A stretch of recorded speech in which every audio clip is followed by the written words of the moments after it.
This week, we're going to talk about UFC in Brazil. And of course, let's not forget the ladies fighting Invicta. And we've got some other news to talk about. So join us now.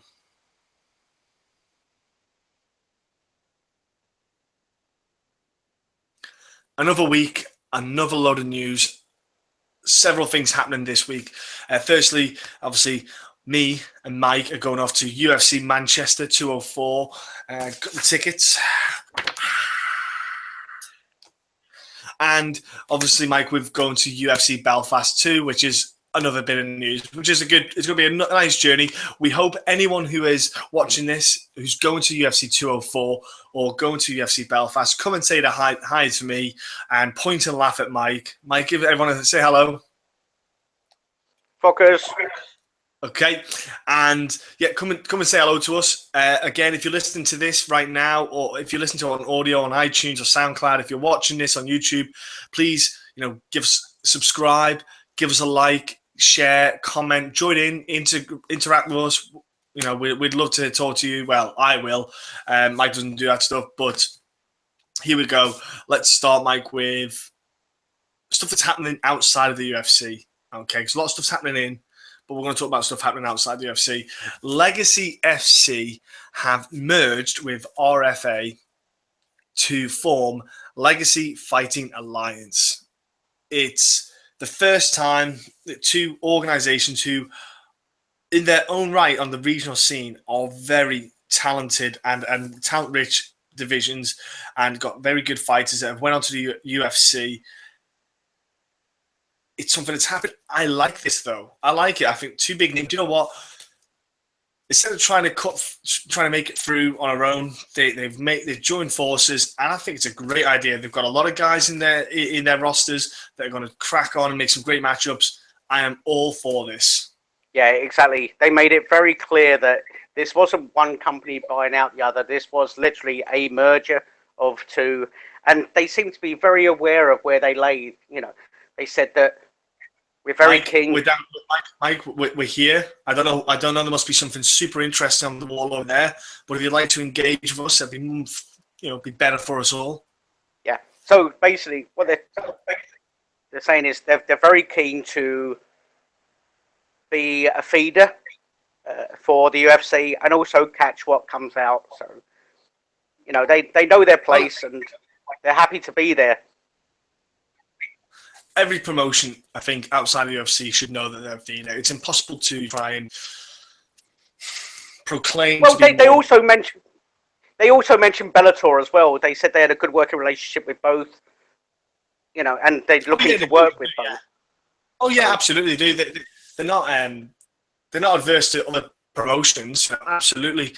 I just know from the list of fighters that have went over to there's quite a few. But Mike, it's a great thing. But also the offset, which came about in the UFC 203 card, which a gentleman that stood out in the weigh-ins was a guy called Mick Maynard, who there was rumblings and it's been made official. He has been put down as the VP for talent relations, which basically means he's like this. He's a matchmaker for the UFC. He's taken the place of not Joe Silva, because actually Sean Shelbys promoted up to Joe Silva's position. He's taken Sean Shelby's role. I still feel, though, that they need more than just two people running that roster. That roster's too deep. It's too much. They need more than two names on there running it. But at the same time, Mick Maynard, he was the chief at Legacy FC, been in the sport an exceptionally long time, always had a good relationship with the UFC, knows his stuff, has had some great fighters and talented guys sign up to his promotion and went onwards to the UFC. Who knows what he's doing. I look forward to seeing how and what matches he makes. I want to know what his first matchup is. That's why I'm interested in. I think everyone is. At least we've got a name. At least the UFC can now set Joe Silva aside, relax, and they've got someone in place, which is I think it's key that they had someone coming in now. Well, yeah, I mean, not necessarily just his first match that he makes, but the first person that he brings in to make a match as well. That he brings in from elsewhere. I don't know if that's what you meant, John, but Yeah, it's. Oh no, I want to know what his first match is. Like, what is the first match he makes? Yeah, what does he Good. match from what he's already got, and who does he bring in to make a match as well? It's it'll be interesting times. It's exciting to see who he brings in and what matchups he brings in. So that's kind of entwining with outside the UFC into the UFC, and we're going to go and stay with the UFC with some kind of semi-big news. Perspective, Mark Godbeer got signed to the UFC. Mike, UFC is a UK heavyweight. He's been around the scene a while. He's had some big ups and some really big downs. I'm a bit surprised this signing happened. I don't know if maybe the UFC are trying to build up their heavyweight roster, so they're trying to just sign some different names out there. He's going to be on the UFC Belfast card. It's probably cemented in now, and we know that's going to happen. Mark, Mike, what's your thoughts on Mark getting signed up to the UFC? Well, exactly.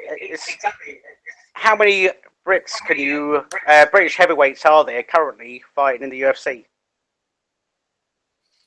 Well, Mike, we know the answer to that, but carry on. Yeah, exactly. So it does make sense. And what with two very, very, very close to home cards, they want to keep that interest going, drag it in.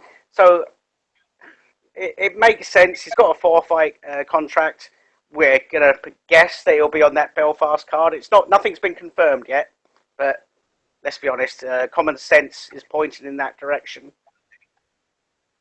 Yeah, you don't need to think about that too much. It's pretty obvious that's going to happen. Yeah. But I was going to say, these contracts are very much in favour of the UFC. So it's a 4-fight contract unless they decide they want to let you go before that.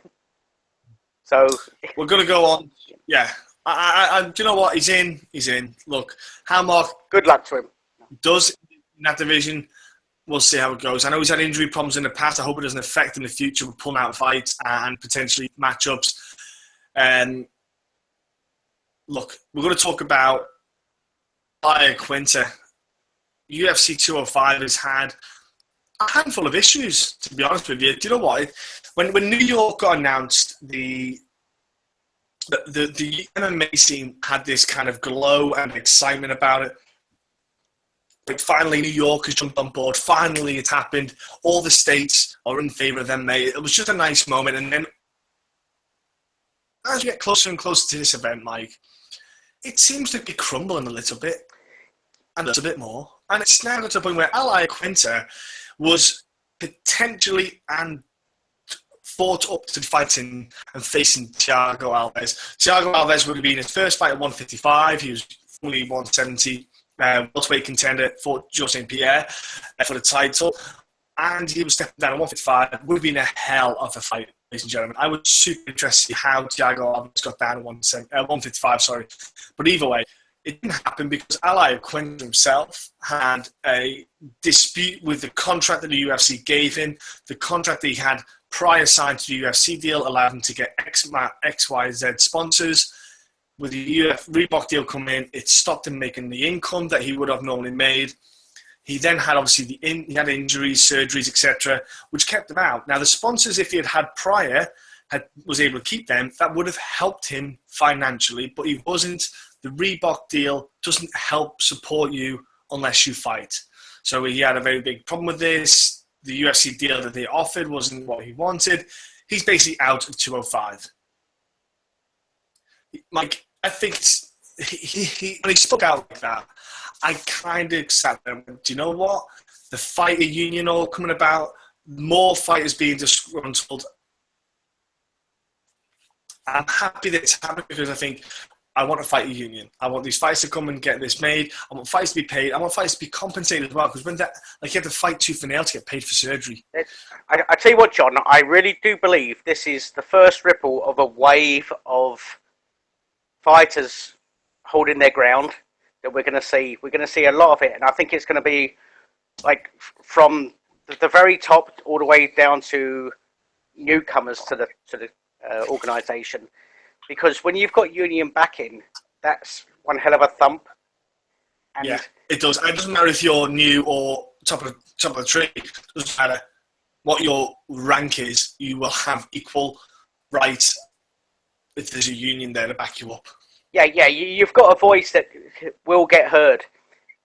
Yes. And I think we're just going to... I think there's going to be a flood of it. And I also get the idea... There starts to be a feel that there's less loyalty within the UFC at the moment. Since the Fertitas have gone, it almost seems that fighters that have been around for a long time within the UFC feel like they've got less loyalty to the company. And I don't know if it's loyalty. I don't know about that. Like, I think what it is, they're starting to realise their worth. You know, at first, when the UFC was around, that was all there was. If you did not go with what they said, you got chopped. And they showed it early on. And a lot of fighters went, I ain't saying nothing. I want to get paid. I'm going to fight. A lot of fighters fought with silly injuries they shouldn't have fought just so they can get paid, etc. And this was a very common feature. And I think now fighters are starting to realise, do you know what? I shouldn't have to fight to get paid. I shouldn't have to do this. I shouldn't have to do that. And I'm hoping now that fighters realise that, and it's starting to change things around. Hopefully, we get to see the fighters get what they should be paid, get their worth, and it's a hard sport. You know, it's hard on the body. If a fighter in your organisation is injured, I think they should be sitting there going, okay, how much is that? Well, we'll get it fixed. Well, for instance, the Chael Sonnen going to Bellator. Yeah. I don't, obviously we'll never know, but I don't think that would have happened if the Fertitas were still running the UFC. I think it would, Mike. And the reason why it would have happened, they have milked that cow dry. There's nothing they need to get from Chael Sonnen. There's nothing that Chael Sonnen will do for them now. They've got a Conor McGregor. They don't... Chael Sonnen ain't going to be pushing title fights. Yeah, you know, they've got the next voice. Yeah, the next voice is there, and that's all they care. They want to get you in, bleed you, and then get rid of you. But they don't. They don't need much else from you as a fighter, and that's it really. They don't need much else, and now they've got what they need.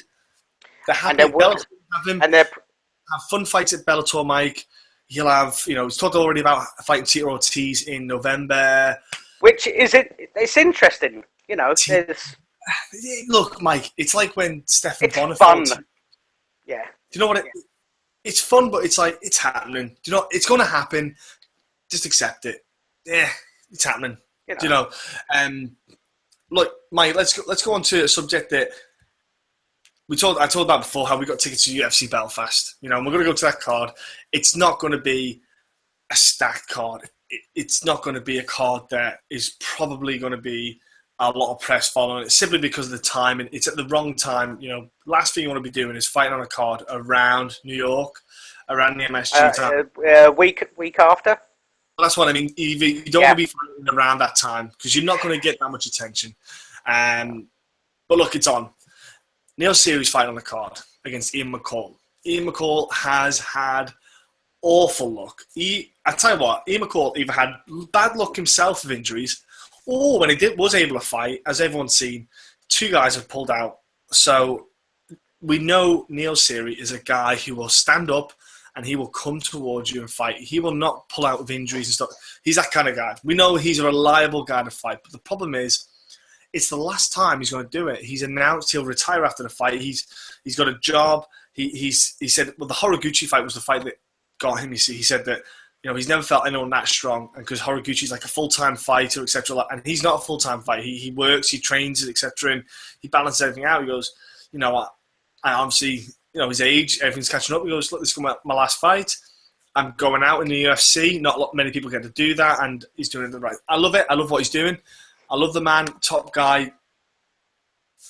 I think the fact that he's knowing that he's going to step away, making it then before the fight's happening, kudos to him, because not everyone steps out leaves at the right time.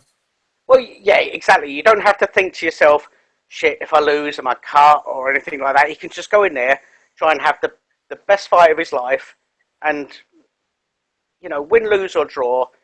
I believe that he goes out with his head held high in my books, because he's done everything asked of him, and he's also been an inspiration to other fighters from, even from Europe, forget just being over in Ireland, so hats off to him. Mike, let's talk about fights now.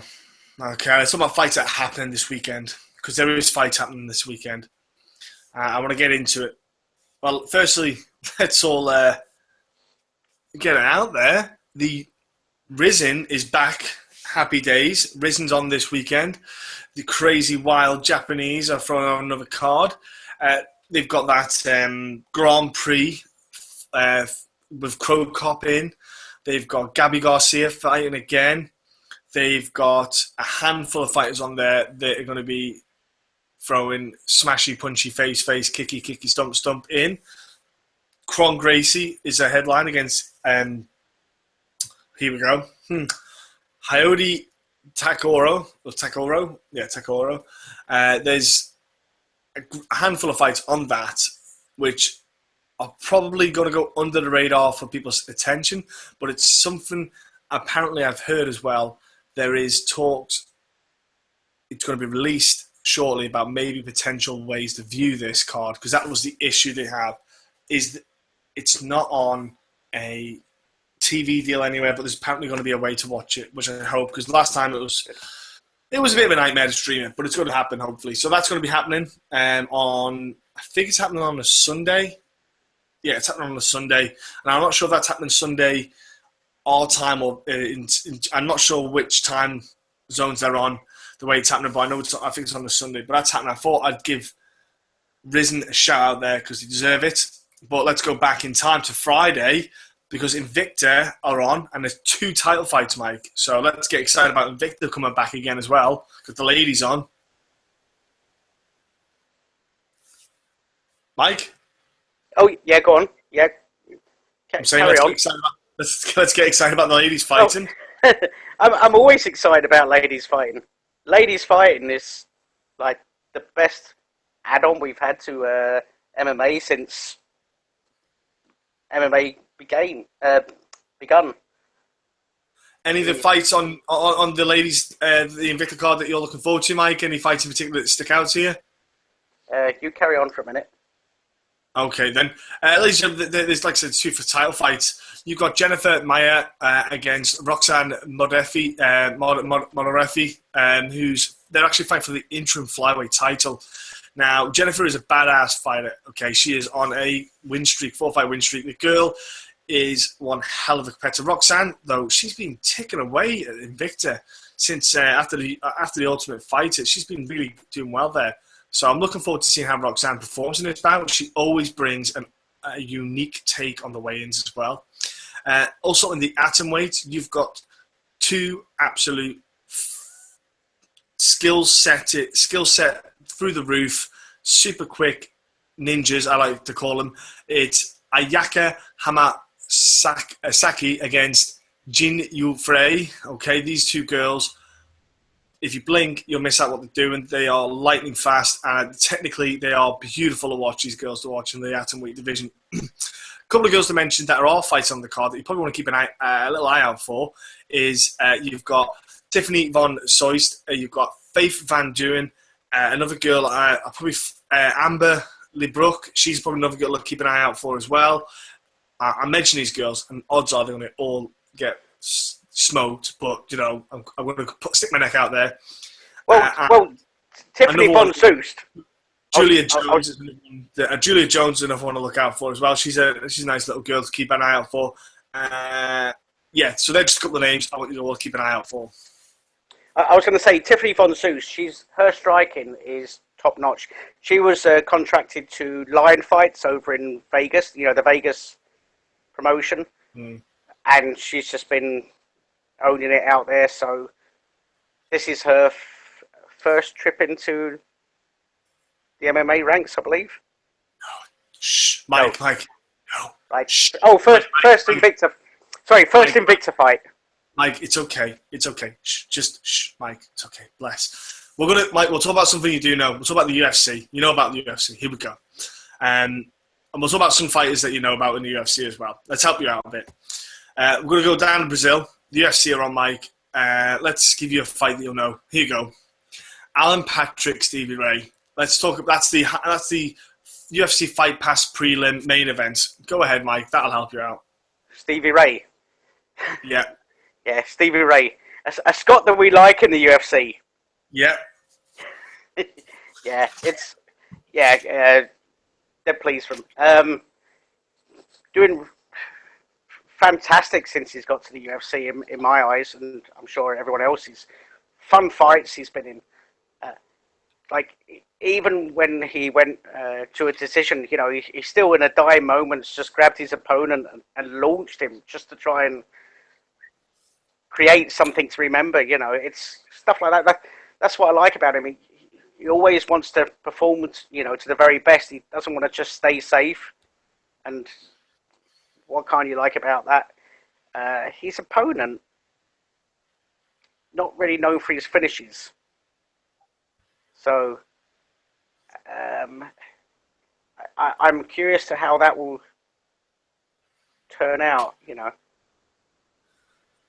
Tell me anything else about Alan Patrick? Not an awful lot. Okay, cool. No problem. Okay. Yeah, Alan Patrick, ladies and gentlemen. Well, actually, I'll talk about Stevie Ray a bit first. Stevie Ray, he's shown and he's proven that he has got finishing capabilities. He has got very good hands. He's at TriStar. He is growing and developing and learning all the time. His footwork, his judgment of distance is developing and growing stronger all the time. What he can do is solid with his takedown defense, and this is going to be huge in this fight.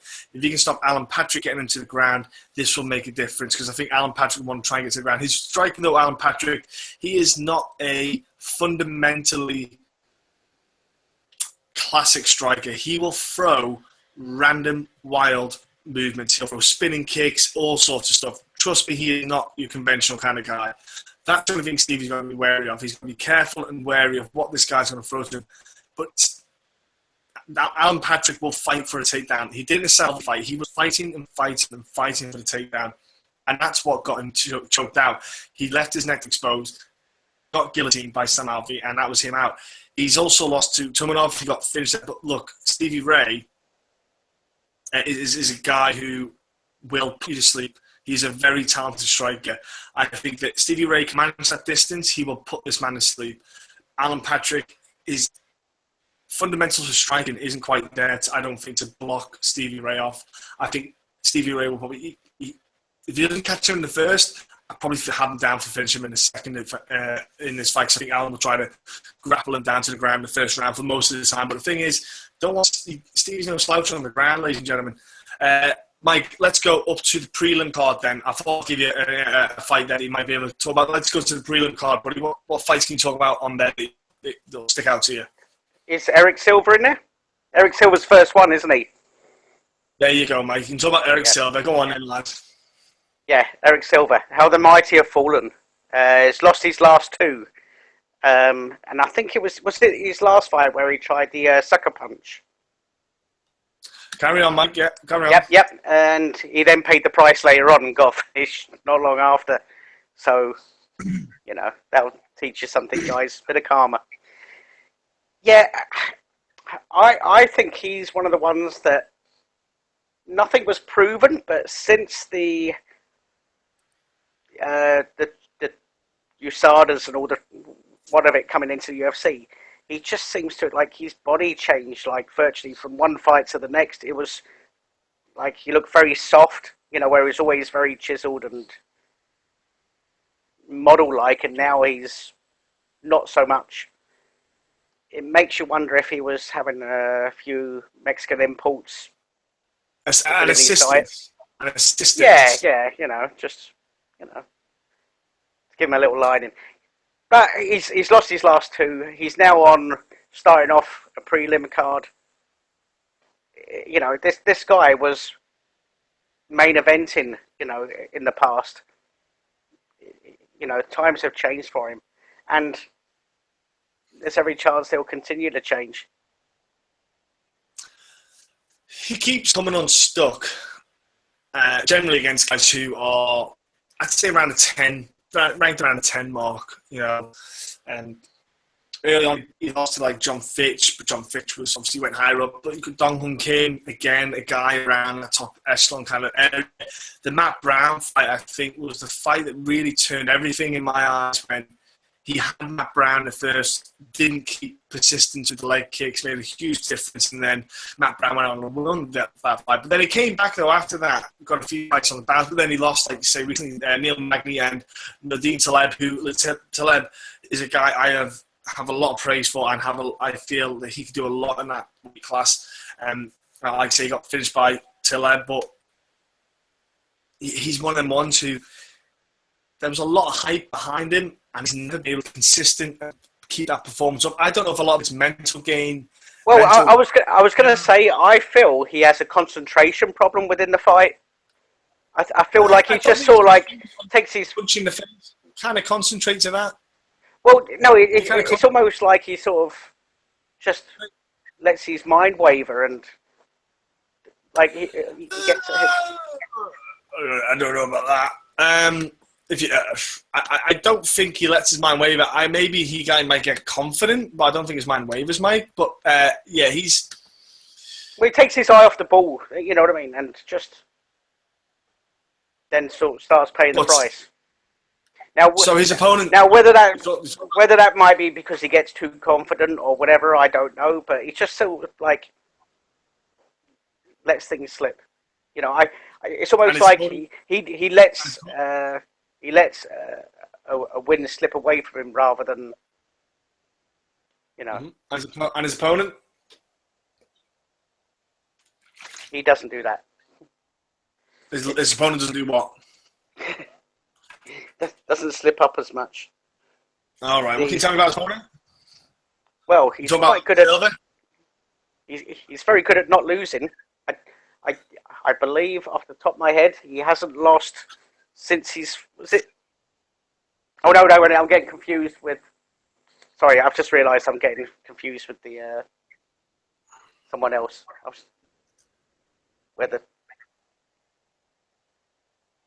Go on, carry on. I wasn't saying anything, Mike. I was just waiting for you. Sorry. Oh, start saying something. Oh, okay. Juan Chagos. He came into UFC in his debut and got a draw against a guy, Moraz, who is a legit, fundamentally sound fighter. I was impressed the fact that he got a tough opponent, got the draw. He has been on, I think it's like 7 or 8 fight win streak.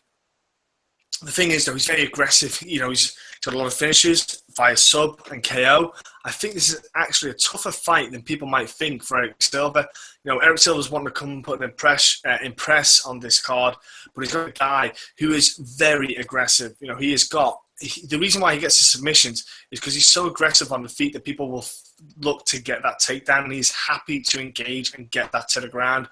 I think people are going to write off maybe Jigas a bit. Eric Silva is one of them guys who I wouldn't probably put my money on because I just don't know how he's going to perform. He will. I'm probably certain he is Bucky's favourite in this fight, but I would probably put it on the underdog in this fight. I think he might get a bit surprised in this fight. I think he might get a bit shocked. I agree. I was going to say, John, I totally agree with you. Sure I do. Yeah. Well, no. I mean, in the Sergio Morales fight, he actually looked like. So Sergio Morales, we know that he's had legit submissions, but it looked like your other chap was the submission god in that fight. You know what I mean? He was the more dangerous guy in the fight, in my eyes. And if somebody who I believe has concentration problems, that will just work against him. Okay. So, let's talk about another fight that's happened on the card. Fight that I'm looking forward to because of who's fighting. I'm looking forward to a 125 fight that's happening on the card. And it's Mr. Fumega against Ortiz. Also a bout matchup. This fight, the reason why I'm looking forward to this is because of Dustin Ortiz was due to fight Ian McCall. Fights didn't happen, fell through, whatever. They didn't agree to about in the past. But Fuega is a guy, he lost to Henry Cejudo. Now, Henry Cejudo was using his boxing and his grappling to what he is. He's a solid grappler and he's got good boxing. But this man here has beat technically the challenger holder Wilson, who he's defeated him in a decision before, and that's something he's got to hold. And this, I tell you what, if he gets a win here, he's probably one fight away from getting a title shot. And I would not put it past him winning against Dustin Ortiz here, getting this win, and really giving himself a chance to get in up there for the title contention. The kid, he's got a lot of talent. He's only lost to like the top guys like John Dobson, Joseph Benavidez, and this is again this is when the kid was young. When he was young in the sense of experience and knowledge. He lost to Henry Cejudo because Cejudo is just such a good grappler. But the problem with Cejudo is I don't think he's a champion yet. He's still not got the skill set on the feet. Anyway, that's beside the point when I'm talking about him. I think you're going to see Dustin Ortiz probably he'll get outclassed in this fight. Now, Dustin Ortiz is no slouch. He's not a bad fighter. He is not a bad fighter. I still don't think he's good enough. He lost to Wilson recent decision recently. When was it this year? It was... I can't remember what it was.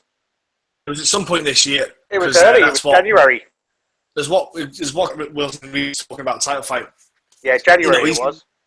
Yeah. Again, he's another guy who's lost to like some of the top guys. But I remember particular fight like Justin Scoggins' fight that he lost. He actually won that fight. He won the fight, sorry. He won that fight but lost to Benavidez, sorry.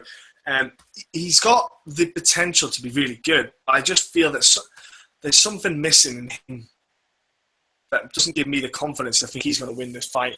I just can't put my money on my house on it, but I think Ortiz is going to come stuck in this bout. I don't know how you look at this bout, Mike. I don't know, you looked at it for about 2 minutes there. What's your 2 minute four on it?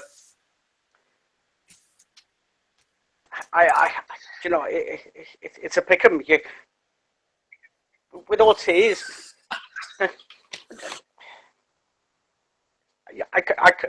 You're my friend. You're my Mike Goldberg. I love you. Yeah, but you can't. I could decide 10 times before the fight happens on this one. I think it's one of the more even fights on the card. You got Dustin, who, if he's nothing else, he's very durable. If Benavidez doesn't finish you, then you're doing something right. I don't know. I'll go against you. I'll say that. He gets it. All right. Okay. Any other prelim fights, Mike, that you want to mention or talk about? If not, we'll go to the main card. Just give me a...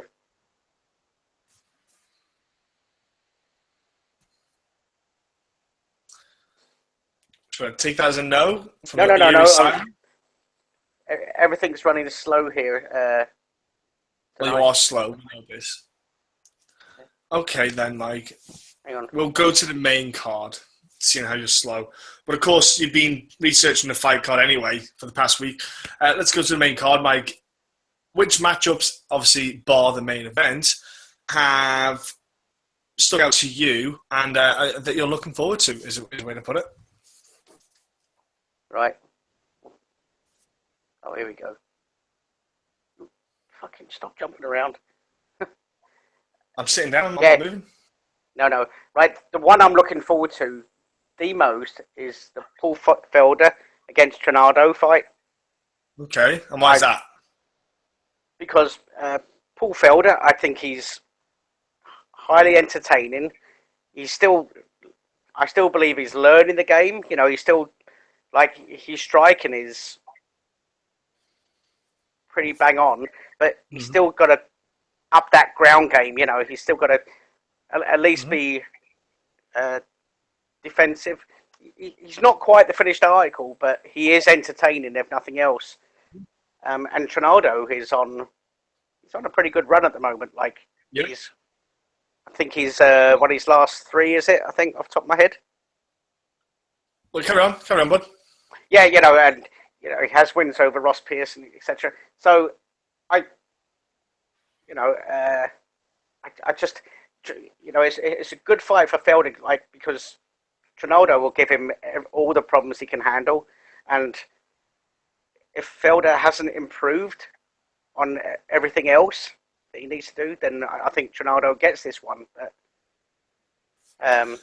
I think it'll be highly entertaining anyway.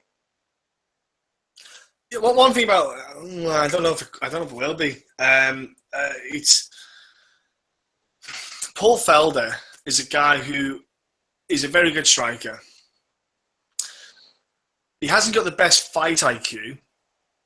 He's a very striker. Hasn't got the best fighter IQ for MMA purposes.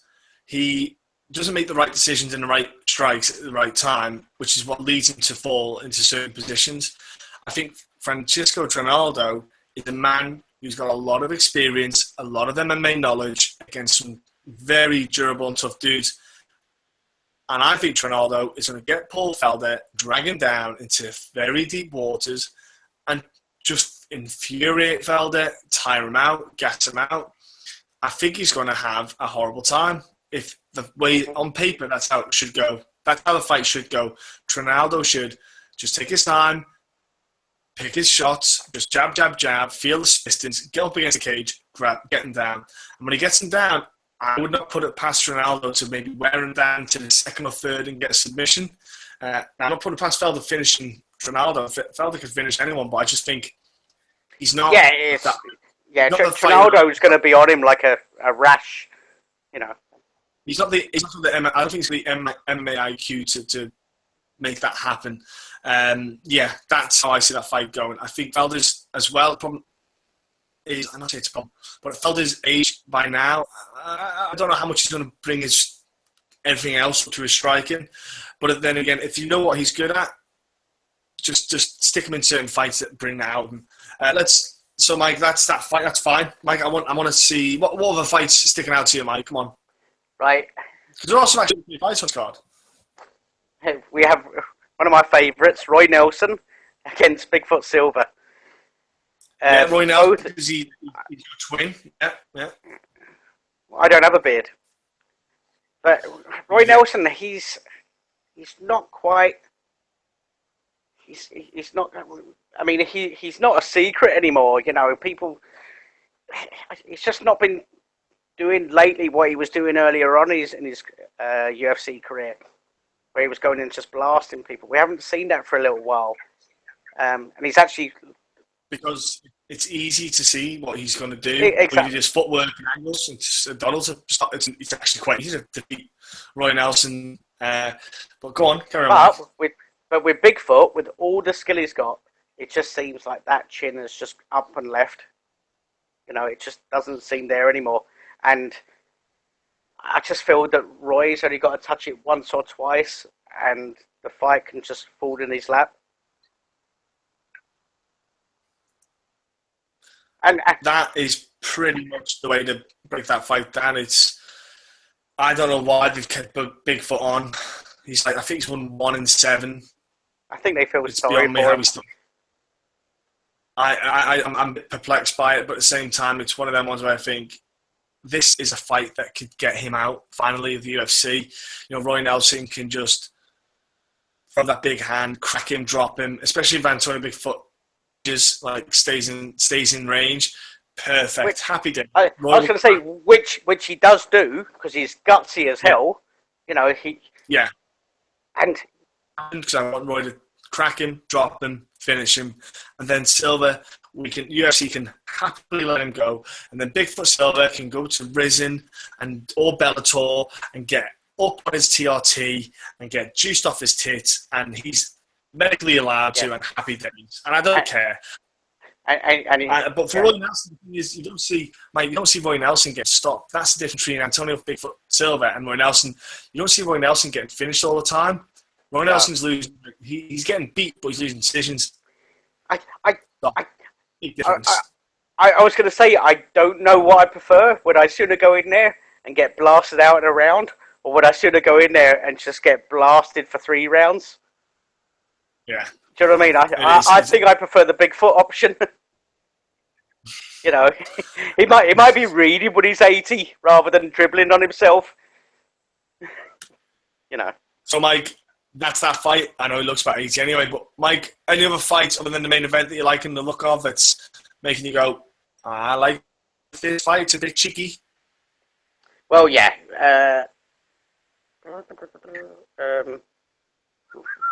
Oh, yeah, sorry, I wanted to mention earlier, I'm looking forward to seeing Gilbert Burns again.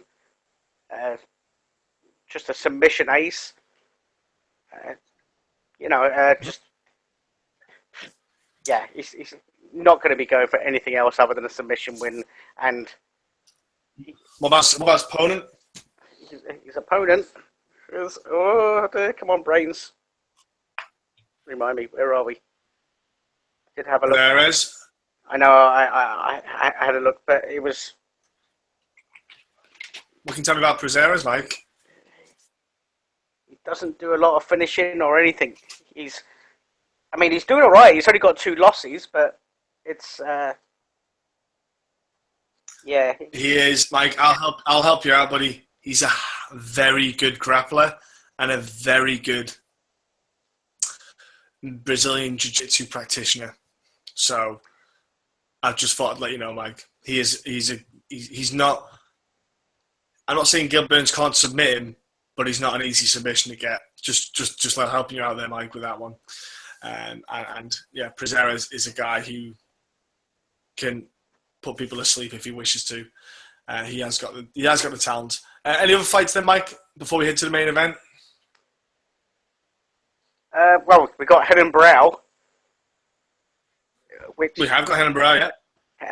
Just be interested just to see how he fares. You know, he's not been doing wonderful lately, so you know it's. But he's in a fight. You've got Philip Nova. Felipe, yeah. Yeah,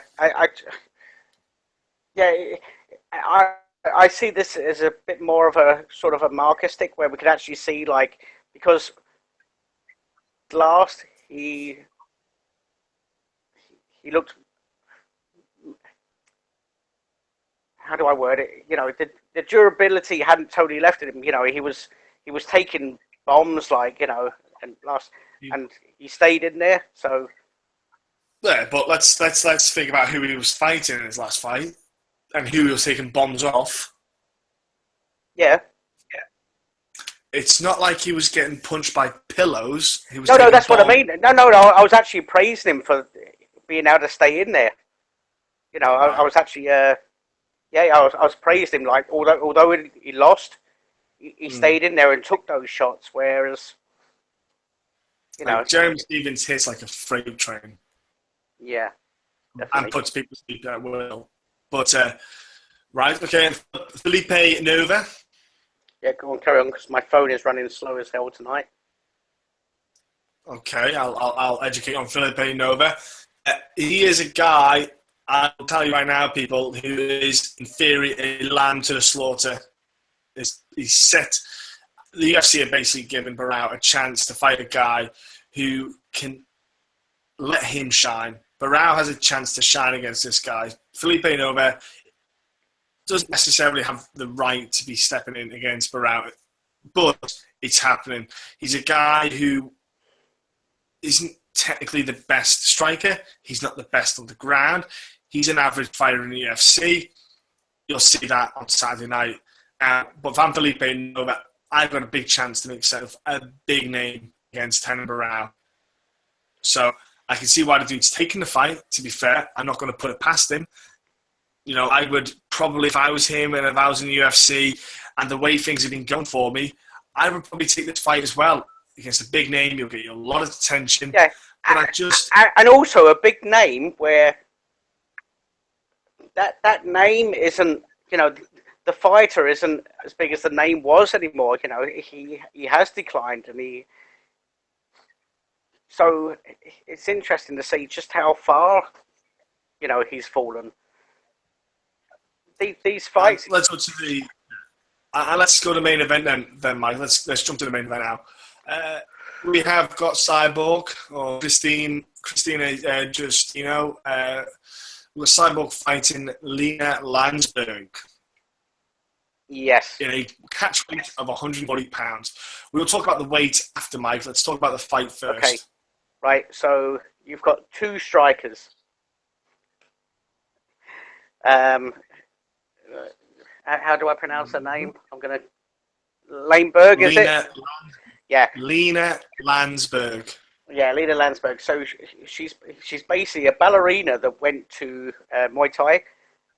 She lost her first fight in MMA and has since gone on to do very well. She's got stoppages in the first round, and anybody else, you'd be sort of saying, yeah, okay, this could be entertaining.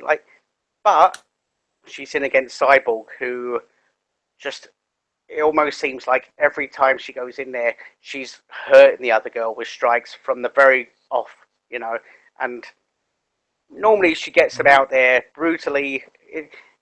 It's almost like watching a man against, and I don't mean this in any kind of visual sense. I mean just the way that she's hitting them, the kind of power that she's hitting them with. It's almost like watching a man fight a woman. It's her. I think she throws the most hurtful shots in the UFC in women's MMA. Well, I was going to say in her weight class, however you want to word it, she is a monster in that respect. She has unparalleled power, like you say. I think that the problem is, though, there's no one else in her weight class in the UFC, so it's hard to kind of judge that. Pound for pound, she might be she'd be up there. She'd be definitely the most powerful strikers.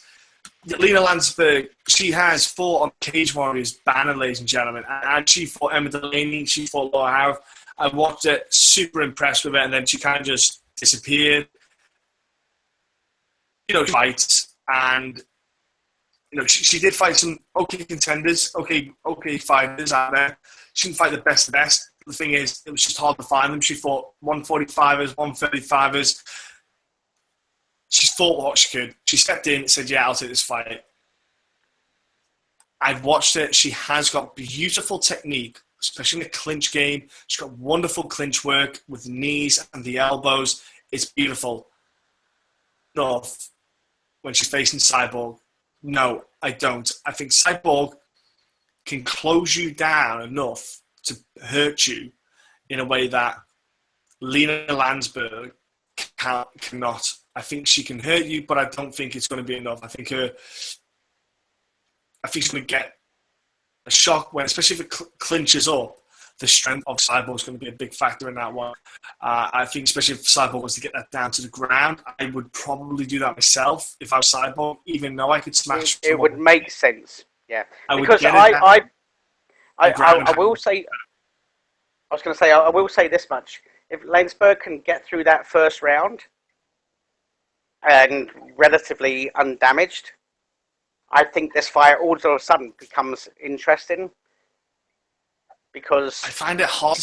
I don't know how she'd get through the first round without damage. Is the thing. I mean, how are you going to avoid her hitting you for 5 minutes? Do you know what? If she can, it's a big ask. But if she can, what I'm asking is, I think. Like, I'm asking you though, how is she going to avoid that for 5 minutes? Put trainers on her and run. I don't know.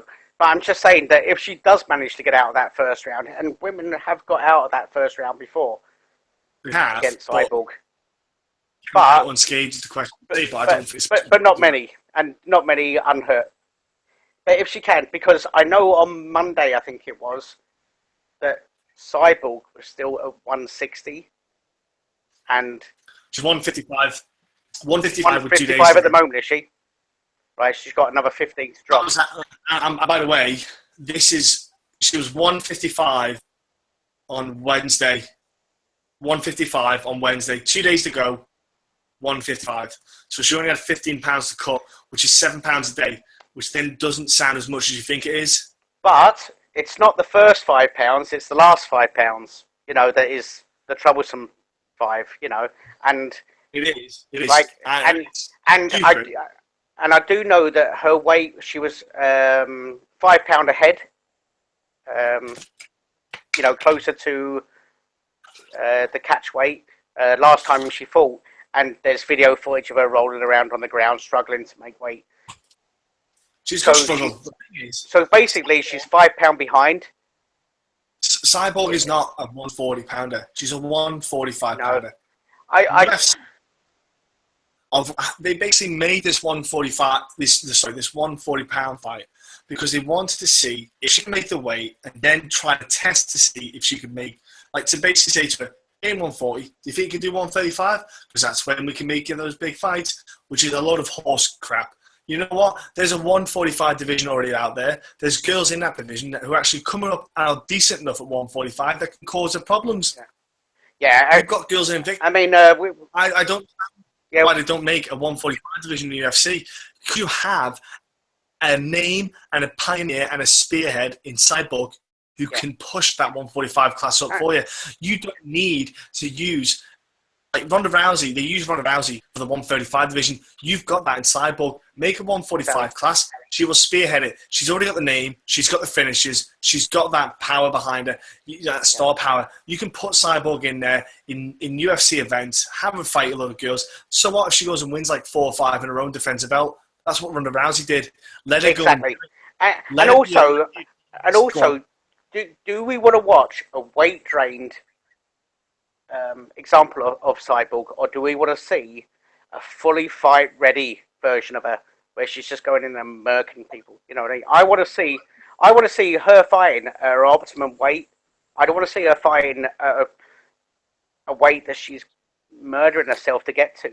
For what? For girls that they're dragging in or dragging up. 145 is a bit of a tough cut for her as well. You know, and to be honest with you, if the Ronda Rousey fight doesn't happen, I don't really care. That fight hasn't got the same power anymore. After what Holly Holm did, it just doesn't have that same oomph.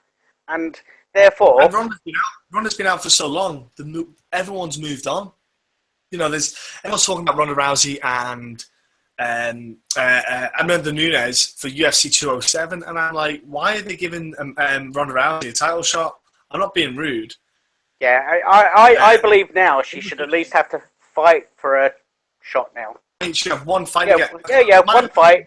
You know, go and fight somebody in the top 3, and if you win it... For me, I'm like, there's girls out there who've been working their ass off to earn a title shot. To get there. And they're just going to hand it back to her. Now, she might be a pioneer for all of women's MMA as far as the UFC are concerned, because she was the one that swayed the decision. So, okay, she gets some waivers on that. But she has set out for, like, people have fought 3 times in the time that she's been out. So, those girls... She got starched. Yeah, exactly.